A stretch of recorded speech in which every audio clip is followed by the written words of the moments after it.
국회의원 이정원입니다. 이진숙 방통위원장님께 질문 드리도록 하겠습니다. 직무 정지를 얼마나 당하셨던 거죠? 174일 직무정지 법무 복귀를 언제 상태였습니다. 하셨습니까? 1월 23일 했습니다.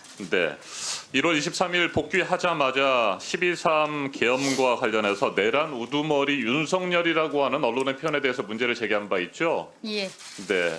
혐의라는 것을 넣어야 된다. 지금도 그렇게 생각하십니까? 지금도 그렇게 생각합니다. 왜 그렇습니까? 내란이라는 것은 지금 법적 절차를 밟고 있고 내란이 입증된 것이 아니라고 생각하니까 12.3 계엄이 맞다고 생각합니다. 네, 뭐 이미 검찰의 기소 내용에도 포함돼 있고, 네, 헌법재판소에서 다뤄지고 있는 내용 모두에서 내란 우두머리라고 하는 표현이 계속해서 나오는데 여전히 윤석열에 대한 옹호를 하고 있는 겁니다.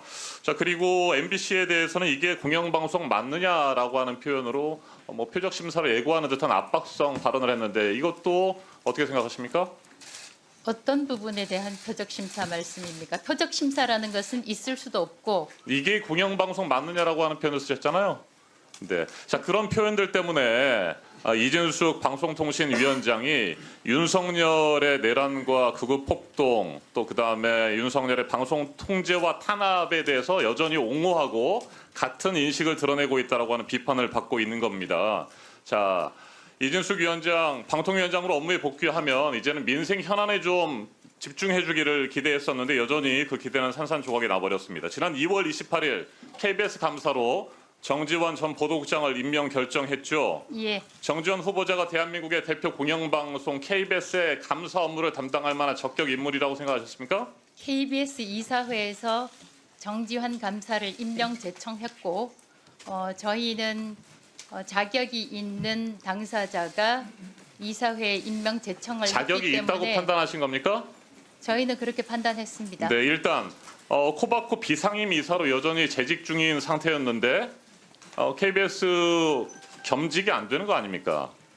겸직이 안 되어서 사퇴를 한 걸로 알고 있습니다. 네, 사퇴가 되는 즉시 겸직 규정이 명확하게 돼 있는 상태에서 네, 감사 임명을 강행한 것이고요.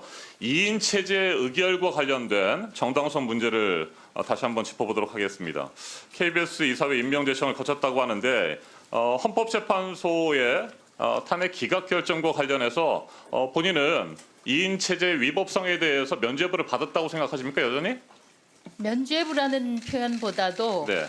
헌법재판소에서는 각하, 기각, 인용 3개의 판결이 있고 저는 기각 판정을 받았습니다. 네, 자, 그 파면 결정과 관련해서 그런 결정을 내렸지만 헌법재판소는 여전히 2인 체제 위법성에 대해서 강력하게 지적을 했었던 상태입니다.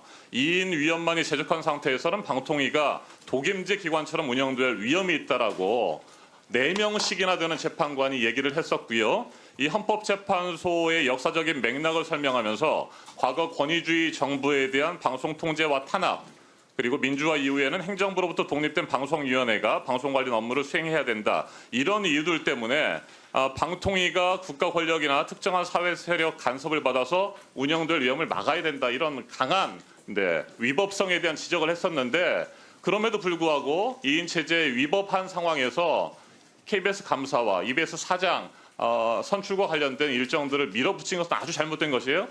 이런 지적에도 불구하고 550일 넘게 국회에서 3인의 방송통신위원회 상임위원을 추천하지 않은 것에 대해서 다시 한번 3명에 대해서 추천해 주실 것을 요청합니다. 네, 그러면 만약에 5명이 있는 잠깐만요. 상태에서 됐습니다. 2명만 했다면 제가 문제가 있겠지만 2명밖에 없는 상황이었고 2명으로 상임위원회를 열 수가 있게 돼 있습니다. 네, 윤석열 정권에서 계속해서 선별적인 임명, 선별적인 인사 처리를 해왔기 때문에 그걸 지금도 우리는 믿을 수가 없는 것입니다. 기형적인 2인 체제에서 독임제 기관처럼 운영되고 있고 이 부분에 대해서는 헌법재판소뿐만 아니라 행정법원에서도 끊임없이 위법성 문제를 제기했던 겁니다. 자, 방통위원장의 권한 행사, 방송의 공익성과 공공성에 대한 국민의 신뢰를 심각하게 훼손한 상태에서 더 이상 우리 국민들은 이진숙 방통위를 믿을 수 없는 상황이에요.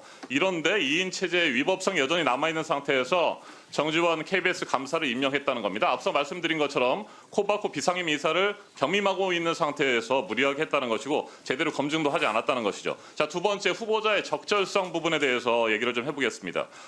정지원 후보자, 정지원 감사, 2015년 고대영 사장 체제 첫 보도국장, 박근혜 국정농단 사태 당시에 일선 기자들의 취재 요구를 묵살하고 보도를 가로막은 인물입니다. 자, 그리고 KBS 기자협회의 정상화를 촉구하는 모임이라는 것을 만들어서 주도적으로 소속 기자들을 부당 정보 발령을 내고 보복 인사를 주도했던 사람입니다. 자, 이것 때문에 KBS에서 내부 과거사 조사가 있었고 징계 처분을 받았죠. 2020년 재심을 거치긴 했습니다만 정직 6개월의 처분을 받은 그런 장본인 아니겠습니까? 사측을 상대로 징계 처분 무효 확인 소송을 제기했는데 이에 대해서도 1심에서 패소한 바가 있습니다.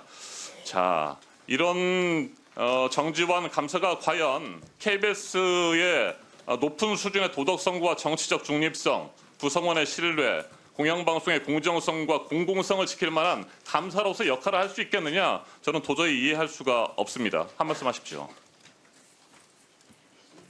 이 부분과 관련해서는 KBS 자체적으로 보도 관련 기준에 따라서 보도한 것으로 저는 알고 있습니다만 자세한 사항은 알지 못합니다. 자세한 사항을 알지도 못하는데 KBS 이사회에서 임명 제청을 하였고 당시 감사 자격과 관련해서 저희가 또 됐습니다. 검토를 해서 네, 코바코 비상임 됐습니다. 이사가 멈추세요. 해소되면 자, 자세한 사항도 시작되는 모르는 걸로 상황인데 알겠습니다. KBS 이사회가 추천했다고 해서 그냥 후보자를 임명했다 이런 겁니까? 이진숙 보도 됐습니다. 관련해서 잠시만 멈춰주세요.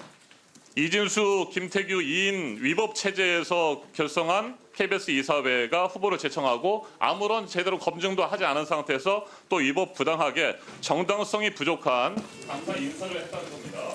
위법이라고 생각지 않습니다. 여전히 위법이라고 생각지 않습니다. 이진숙 위원장, 예. 자주 영어를 쓰시던데 내란죄를 영어는 뭐죠? 내란죄가 Insurrection, treason입니다.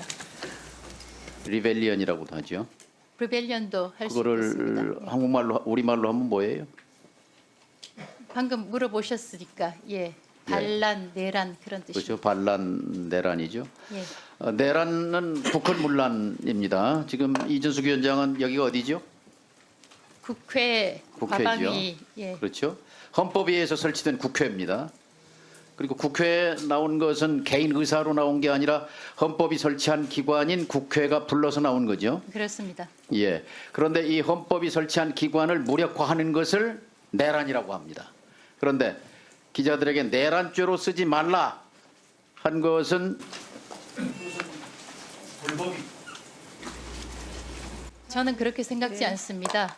분명히 제가 언론계 선배로서 12.3 내란은 확정이 되지 않았기 때문에 12.3 계엄이 맞다라는 제 의견을 전달했을 뿐입니다.